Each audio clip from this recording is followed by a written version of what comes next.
Hey YouTube, Mochismo Eugene, another video from Exit Strategy. Yeah. I know I was promising you guys a video. Let me move back. Video on you wasn't terminated from your job or workplace. You were discarded. Now I know somebody's saying, no, I got terminated. Got papers to prove it. Well, obviously, on paper, that's how they word it, because no employer, not even the narcissist that you're in a relationship with, let's compare and use that as a model. We all know when you're discarded in a relationship with a narcissist, they don't give you a memo, they don't give you a heads up. They actually do it deliberately. On the last video, I said they do it deliberately, methodically, and secretly. They're setting you up, almost like bowling pins, setting you up to make a strike. And so look at it like that way. So obviously in the environment you work in, there are toxic people, and we call them narcissists. And that's pretty much the only thing to call them. Toxic people are narcissists, and narcissists are toxic people. There are a few people that are toxic that are just going through so much that has been put on them by way of a narcissist, when they were at one point healthy, but they've been driven to a point of almost insanity, and they behave almost like a narcissist. But there's a big difference, and I'm sure over time, a short period of time, you can see the difference.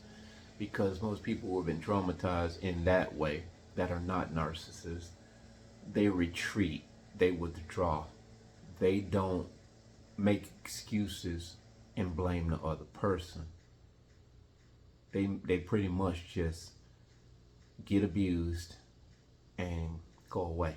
They don't go around smearing people. They don't go around jumping out of that bed into another bed, on and on and on. So in the workplace, you have these narcissists, and I'm living proof of a few jobs here I've been terminated from.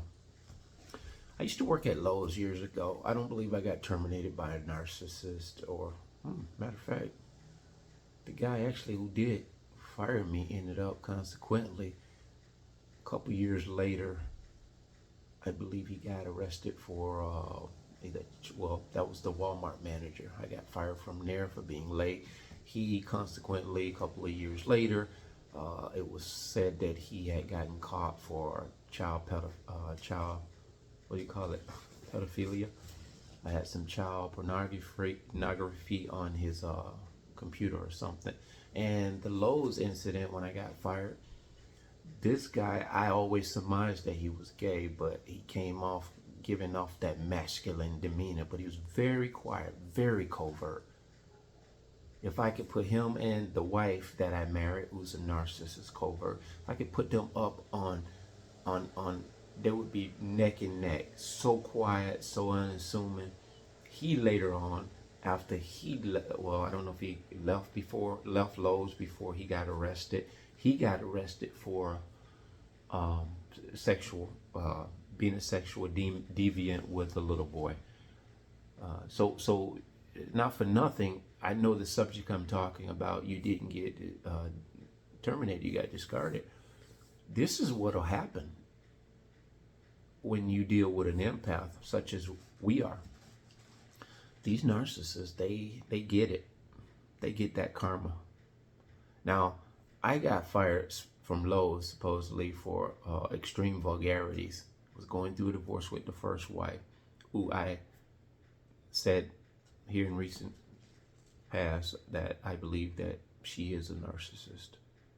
They've been around me all my life, and I'm just now realizing, better late than never, right? I'm realizing that this has been an onslaught in my life, and I guess a lot of you may have similar stories. If you really just get critical in your critical thinking about some of these relationships, friendships, workplace, environments, you will unanimously conclude that there was a narcissist hit put on you. Now, my job I just got terminated from more recently, discarded from, because that's all it is. They're not going to say, well, we're discarding you because when you came in, we liked, or we pretended we liked your aura, your energy, which we did. But your energy is so strong, it is so truthful, it is so straightforward, it is so no additives and preservatives. And unless you're going to roll with us, you're going to have some BS in your dialogue. You're going to have some shifty shadiness in your demeanor. We can't find any.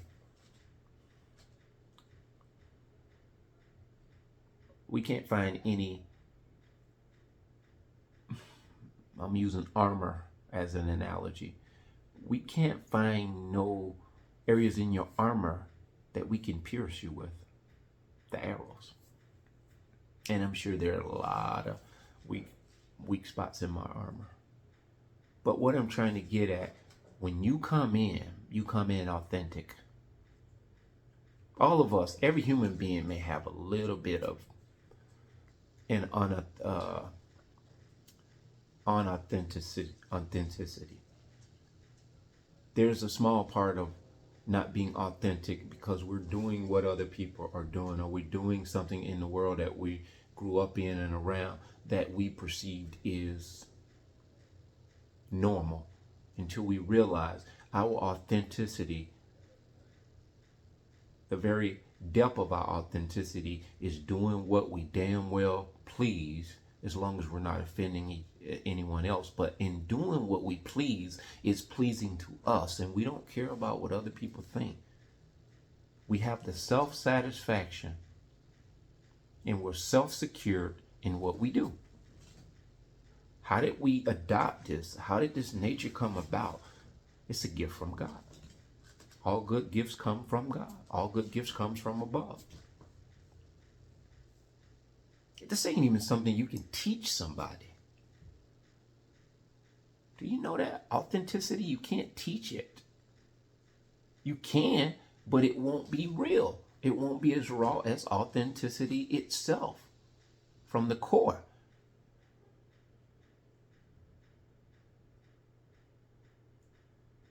So when you're terminated, you're actually discarded, because, and there's some cases where you may say, well, I got fired because I was late all the time. Like Walmart, I was fired because I was late. I know I said that manager consequently got arrested for child pornography, and the one at Lowe's, he got accused and arrested for child deviant with a little boy. I said that, but my point in owning I got fired because of valid reasons, okay? Valid reasons. Those two in which I own, the sexual harassment most recently, never happened. Never. But in those two that I own, that is where some people could have, and I witnessed this, not 7, 8, maybe even close to 9, I'll say 80% of people that worked at Walmart during the time I worked there were late. Not 80% of all the employees. It was out of 80% of the late people, say 10 people were late a lot. That's what we're going with. 8 of those people got a pass. You know why? They played the game. They rubbed shoulders with the manager. They had an attitude or a persona that fit the mold. We break the mold. We don't fit in the mold. We're too big for that mold. Of course, that mold is child's play for an empath or a chosen one. We identify with who we are from start to finish. We don't need anyone to help define who we are. We're transparent. We'll tell you some stuff about us that, a lot of people will hold back on. We will tell you, we're really transparent, honest with our shortcomings because we don't let our shortcomings define who we are. We really only tell you our shortcomings in trying to help other people know that and understand that you will fail. Because people who don't take that many chances don't make that many mistakes. I make a lot of mistakes because I take a lot of chances and I make a lot of decisions on a daily basis. And so now, getting right back to the focus of the discard from your job. You didn't get terminated. Bearing in mind what I just broke down to you. 7, 8, maybe 9 people out of 10 might have been able to. And you look back, you could probably say, wow, man, he brings a good point up because I know Susan was doing something similar or way worse, and I got fired for lesser. They lined you up. And I'm here to break some news to you that you probably haven't realized. But when you think about it long enough, I think you're going to be able to come to the point of concluding that this is very much a reality and realistically what happened to you. You'll be able to say to yourself after you look back. Some people, when you get fired, you don't even really want to look back at the thing. You don't even want to play the tape back. But this is fundamentally healing to you to do this. Even if you don't care about the job anymore, it's a thing of the past. Look back in how they terminated you or discarded you. When I say terminated, you think discard, okay? Look back at that situation. I guarantee you, you will be able to see that it was more to it than what they told you. And you know why? Because there were more people involved in your demise than meets the eye. There were a couple of people, if not many people, who got together and joined hands in allegiance to see you gone. Now, I didn't really want to linger this point, but giving you them analogies and examples, that is very important to help you understand why I made this video saying you was not terminated, you were discarded. It's because a lot of times we will compartmentalize our life and say, I was in this bad relationship, and you understand discard by way of relationship. But sometimes we don't look at places of work, of employment, being on in these memberships of the golf club, being in, you name it, I don't know what's out there in the world, but just being a part of a grouping, getting thrown off the board of trustees, or not being voted in on some type of poll in your community, because narcissists go out of their way to make sure you don't succeed in the thing that you're trying to attain to. At my job, I did my landscaping. I would pull in with landscaping. This is not nothing to brag about. This stuff is not brand new stuff. It's not the most elaborate stuff. I don't have all the writing on my truck. All that stuff I could have gotten. I've done this in times past. And it's just a whole bunch of money thrown away. And don't get me wrong, it looks professional. But some of these guys like myself who do contracting work, they pull up, like I told you before, jacked up truck with 26s and wheels, and they got the screen printing that the wrap all the way around the truck. It's like, are you coming to do construction, or you just got an ornament, appeal ornament? And this is attractive. This is what draws and garners you attention when you're a contractor. I get that. But my point to you, as it was before, when I talk about watch these contractors, especially if some of them are narcissists, which a lot of them are, they're lazy as hell. They'll come in and get that deposit money and they never show back up. They won't even answer the phone for these people. And some of them are yet practicing their businesses and owing people tens and thousands of dollars. And I've heard the stories about it. I can say I've never um, not fulfilled an obligation and left a person hanging that has given me a whole bunch of their money. I finished exactly what I was supposed to finish. There's been a couple of clients that haven't been satisfied, and that goes along with the territory. Most often, I try to do what I can to remedy the situation. And now looking at a lot of this stuff that we talk about here, you can very well walk into a situation and dealing with a narcissist client, and they already lining you up. They know they're not going to pay.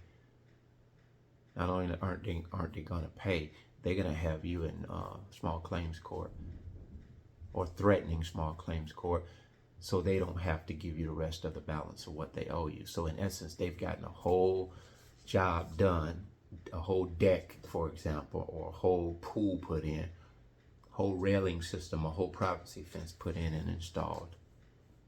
Of course, they probably paid for the supplies and materials, but they leave you hanging on the rest of the labor. That's just a small example.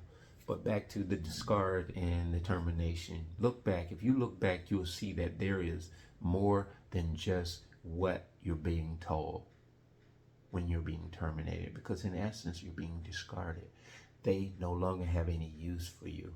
Matter of fact, you rub them the wrong way just when you show up and clock in, because you got your head straight. You're going where you need to go. You're doing what you need to do. You're not deviant. You're not chilling out in the break room with that clique, the gossipers, the backbiters, the ones who are talking about how many people are running what's on Susie and Barbara and Judy. And men are pigs. We really are.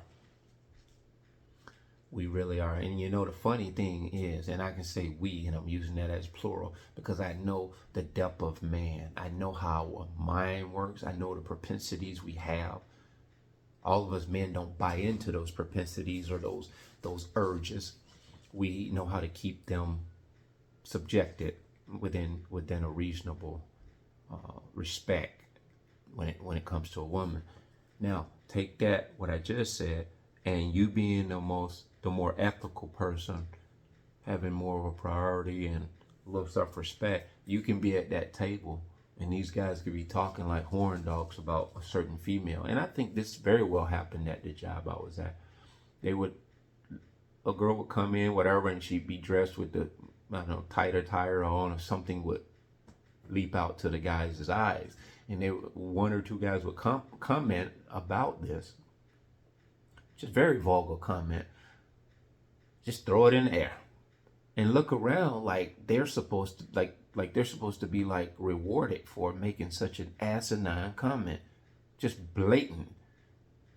And in many cases, a couple of them had been there a few years before I got there. So it's ironic and it's interesting when some of these workplace employees, they get a year or two, 5, 6 years under their belt, and they've kissed ass with the co-workers there, and they're part of the clique now, part of the clan. That helps garner and secure their place there at that workplace. Me, on the other hand, when those comments went to flying, they look at you, and because you don't sign on to that, or you don't give them the response, whether it's a body language or verbal response, if you don't nod in approval, I know this sounds like minute stuff that most of you may not think matters. I'm here to tell you it really does matter in the mind of the narcissist.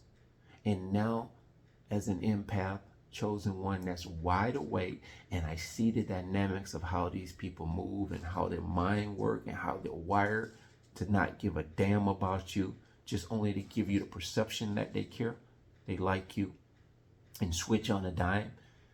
That's why I can break this down, and a lot of us other content creators here, YouTubers, narcissist abuse survivors, we are able to break this down and tear it apart. And a lot of us probably don't even want to speak such things because we feel like we're going to be prejudged as, oh, well, you're at everything. You're just pointing at everything. When it comes to a narcissist, you damn well better point to every single thing, because everything you point at has a lot of credence. It has a lot of solid information with regards to them that is very on point. If you just observe and see, total recall plays a big part in my mind, in my life. I can see some of the things that I'm saying right now. I can see them in my mind as I'm saying them, because this is a total recall. These are instances where this stuff played itself out. So that's the only way I'm speaking. I'm speaking from that position and that position only. Not just pulling things out of my butt. It's what I've experienced, is what I've observed. And I'm able to try to put this in context so someone who is really dumbfounded by what they are experiencing may not always be able to put it together. And that's where we're here to help each other put this together. Like a puzzle. You ever put a puzzle together? My mom we grew up, she got these big old puzzles. And God forbid we would like knock a piece or two into the carpet. We lived in a mobile home. And boy, even if we didn't knock any of it, let's say if she bought a new one, she laid it out and she would go to work and say, don't mess with my puzzle. A lot of times we put the whole puzzle together because we wanted to impress our mom. We like, she come home, I told you not to do that puzzle. Tell a kid don't do something, they're going to do it. This is how a narcissist is. You tell them up, they're going to go down. Tell them left, they're going to go right. So we did, and that's how it's called a splitting. You break off from being oppositional or defiant as a child, and you grow up and mature, and you set boundaries for yourself. That's the only thing that saved us from being narcissists. We were able to respect the boundary. We understood, even though it didn't make a whole lot of sense, we understood that boundary being played out in real life worked in our benefit. We didn't get an ass whooping if we didn't do what we were supposed to do. We didn't run across the street. We didn't get killed. We locked the door so nobody can just come in and hurt us. So that being said, all of this stuff is so pertinent to what these people are. They do everything imaginable. Everything I just pointed out, it ain't far-fetched. It's just as on point as you can be, and all of them work in this fashion. I don't care how intellectually they appear. I don't care how vagabond, down and out on the street they look. That's called a hobo narcissist. They'll look like they're down and out. They even got the facial expression when they holding these signs up. And then when you see them in other places, that whole demeanor they're actors. And a vast majority of them are actors. And I know I spoke about the coffee and giving that guy who's homeless that cup of coffee when you're already in the line at the drive-thru thinking about somebody else. Yeah, I understand that's all in balance. That's all in how your heart drives you to do something. Don't be led by your head. Be led by your heart. And with regards to those narcissists who are homeless, only God knows the stuff that they took people through. And oftentimes this is a narcissist that played close to the edge with someone or people all through their life. They used and abused, and the karma just hit their ass like a brick. And they got exposed. Everybody know them for what they are. So they have to pick up shop and move to another city. And then they end up realizing that it ain't as easy to use and abuse somebody because they fool their own self into thinking that they're so crafty. And with this workplace getting discarded, you say terminated, I say discarded. Just think back on some of the stuff and how it played itself out. That's why you'll find yourself telling everybody and their grandma, man, you know what? I can't understand why they fired me for this, and this ABC person, they did this and they've been doing it for many years and nothing ever got done to them for that. It ain't meant to be fair. Just know, be fair to yourself. And how you do that is be fair enough to understand that I say a lot, it wasn't anything you did wrong. It's just who you are.